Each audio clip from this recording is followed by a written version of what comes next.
जेव्हा संधी मिळाली त्या वेळा लातूरकरांच्यासाठी जे जे म्हणून आम्हाला करता आलं ते आम्ही प्रामाणिकपणाने केलेलं आहे. लातूरचा चेहरा मोहरा बदलून टाकण्याचं काम. मगाची बाळासाहेब म्हणाले ती गोष्ट खरी आहे की जे जे नवं ते ते लातूरला हवं असं एक आतापर्यंतची म्हण आपल्या गावामध्ये होती. आता बाळासाहेब म्हणतायत की जे जे लातूरमध्ये आहे ते ते संगमनेरला हवं. थोडक्यात म्हणजे बाहेर हवं म्हणण्यापेक्षा संगमनेरला हवं असं त्याला थोडक्यात सांगायचं. याचा अर्थ असा की विकासाच्या प्रत्येक कामाच्या संदर्भामध्ये आपण लातूरकरांना न्याय देण्याचा प्रयत्न केलेला आहे.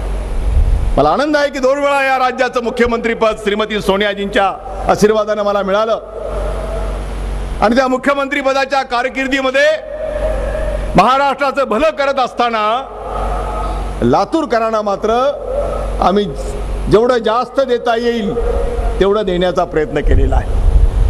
तळं राखेल ते पाणी पिईल हे मी पहिल्या सत्कारामध्ये सांगितलं होतं. आणि आज जेव्हा माझ्याकडं अवजड उद्योग, भारी उद्योग अशा बऱ्याच आमच्या खात्याची नावं आहेत, पण त्याच्यातला उद्योग हा शब्द लक्षात ठेवा.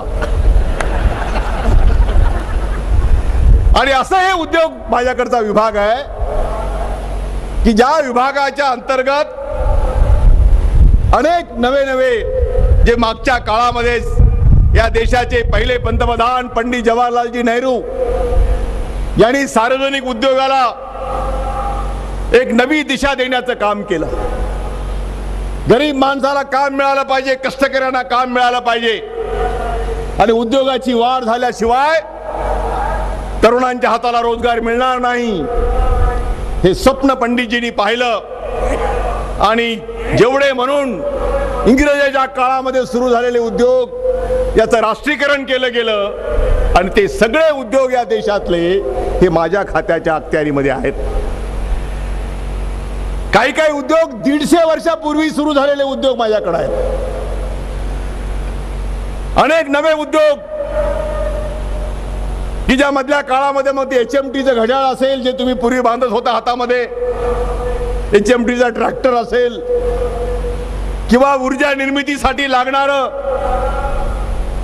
जेवढे म्हणून इक्विपमेंट लागतात ते सगळे तयार करण्याचा कारखाना भेल हा जगातला सर्वात मोठा कारखाना आणि ती कंपनी ही माझ्या उद्योगाच्या खात्याखाली येते.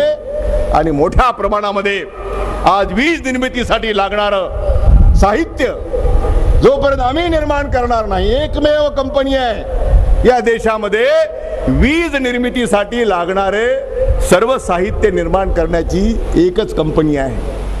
आज सुशीलकुमारजी शिंदे ऊर्जा मंत्री आहेत आणि मी या खात्याचा मंत्री आहे. तेव्हा मी जोपर्यंत साहित्य पुरवणार नाही तोपर्यंत सुशीलकुमार शिंदे हे वीज निर्माण करू शकत नाही. आणि म्हणून दोघंही आम्ही शेजारी आहोत, सक्के शेजारी. आणि आमची ते प्रमस नाही आहेत. म्हणून जेवढे म्हणून आज विजेची गरज आहे, महाराष्ट्राला विजेची आवश्यकता आहे. आज 5 ते 5.5 हजार मेगावॉटची कमतरता आहे. मोठ्या प्रमाणामध्ये वीज निर्मितीच्यासाठी म्हणून खाजगी क्षेत्रामधल्या लोकांनी किंवा आमच्या वीज मंडळांनी मोठ्या प्रमाणामध्ये त्या ठिकाणी आपली मागणी नोंदवलेली आहे. परवा जेव्हा मी चार्ज घेतला तेव्हा पहिली बैठक घेतली आणि त्या सगळ्या बोर्डाला बोलवलं आणि त्याला सांगितलं की महाराष्ट्रामधल्या पेंडिंग ऑर्डर किती आहेत मला दाखवा. आणि त्याला सांगितलं की जेवढे म्हणून आमच्याकडचे पेंडिंग ऑर्डर्स आहेत त्याला ताबडतोबीने गती द्या आणि महाराष्ट्र हा आमचा लोड शेडिंग मुक्त झाला पाहिजे.